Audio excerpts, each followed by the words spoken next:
Hi guys, how are you? So, I just got done reading the most interesting book. I could not tell if it was fiction, if it was historical fiction, or if it was um, nonfiction. I couldn't tell, but so have you guys heard of Azuramaya the Atlantean? I know that you guys have heard of Toth the Atlantean, but how many of you have heard of Azumaya the Atlantean?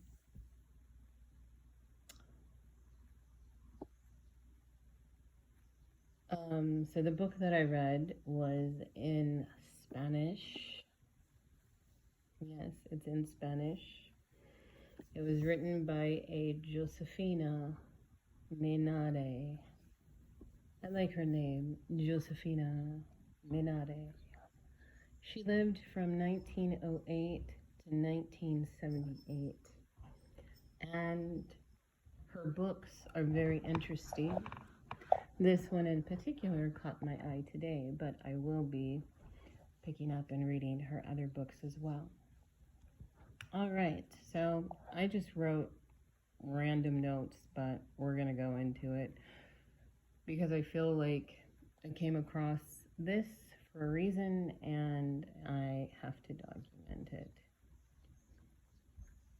All right, so Azumaya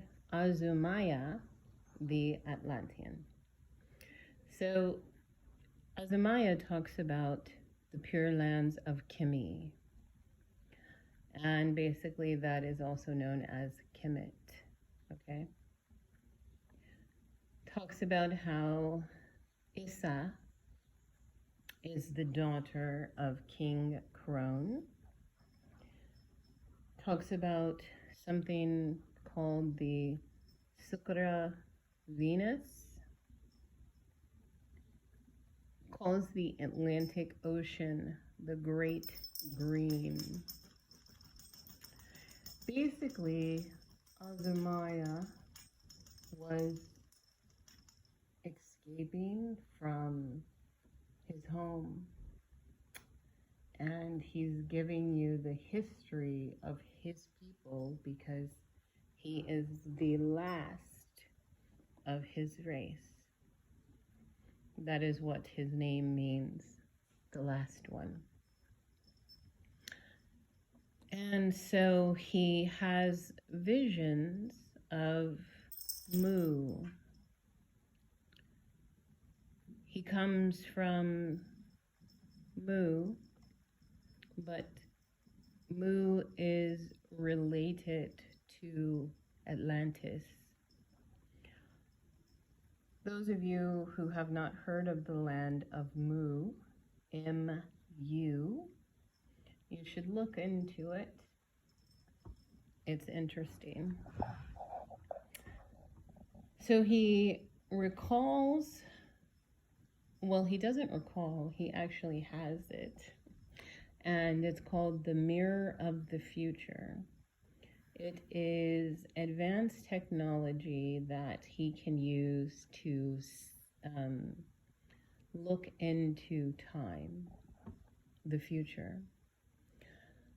He says that the Mirror of the Future was housed in the Library of Alexandria, and it disappeared from the Library of Alexandria.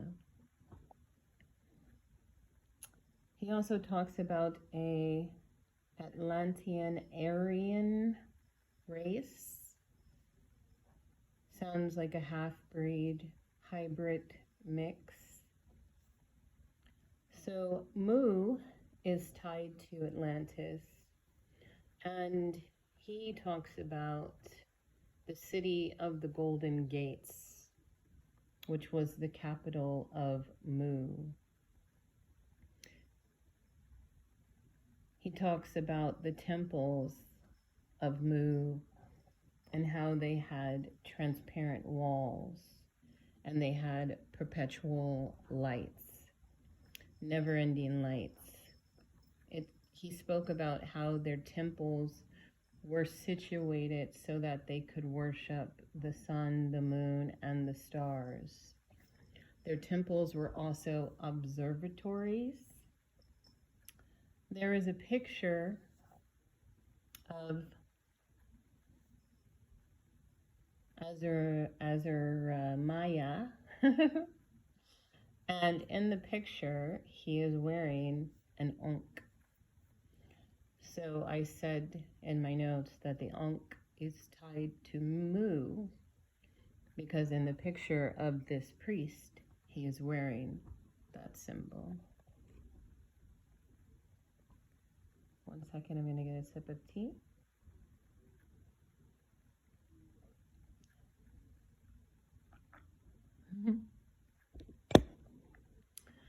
Okay, so he was born in Roma Kapura. Roma Kapura. And that means the city of the hairy ones. And it is also linked to the city of Rome. He speaks about the mysteries of the Kikos. When I heard it, it sounds a lot like Egyptian magic, haikus, I think that's how they say it. The mysteries of the Kikos. He talked about a giant race and how it once was beautiful and then it went very wicked. He spoke about the white magic priest and the dark magic priest. He spoke about the temple of the black woman. He gave names of cities and locations that, if you look them up, they can be considered a myth or they can be considered real. So he gave this island name, and it was known as the White Island, Dayataya. He spoke about the Isa Inas, who come from the Sukra Venus. It's another race being, probably Nephilim. Okay, one second. I'm going to get another sip of tea. I don't want it to go cold. I'm one of those weird people where I like to make my tea very, very, very hot. And then I don't like to drink it when it's so hot where it burns, but I do like to drink it where it's hotter than most people probably could handle it. Kind of like my showers. Okay, he spoke about Gizlador Lake. Gizlador Lake. And the flood of Atur. Talks about the hybrid seeds that he brought with him, and they were hybrid seeds of barley and oat.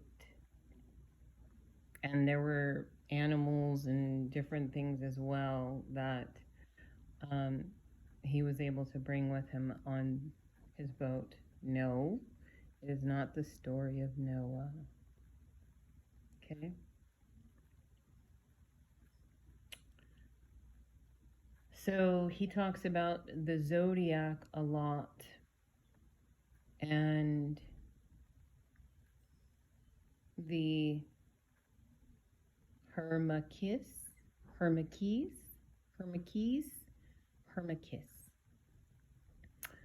So He talks about how they built the Sphinx, and he goes into depth about that.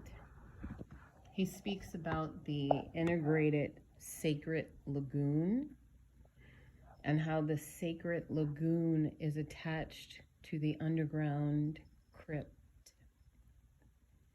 He calls it the coppery water for baptismals.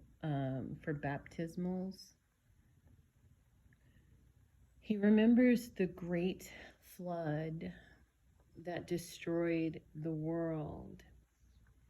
He says that there were 2 moons of the great flood, and that the flood was a punishment from heaven for what they were doing. And he talks about how certain places are underground. So not underground, underwater.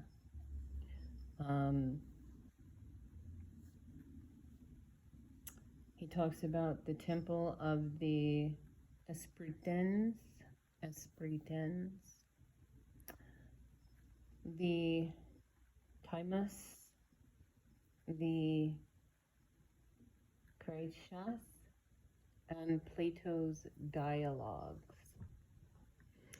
And he ends it talking about Eritrea Island.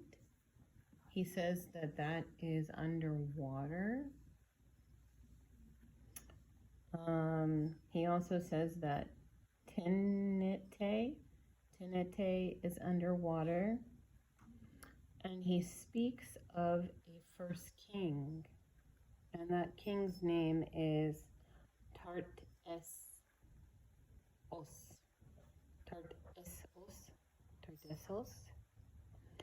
And he is the first king of the Arganes. And he finishes his book talking about the Chaldeans, how the Chaldeans came after. And then he speaks of Ur, of Sumer, where Abraham came from. I don't have any more at this time, but like I said, I felt like I came across this for a reason and it needed to be documented, so I did. Later, guys.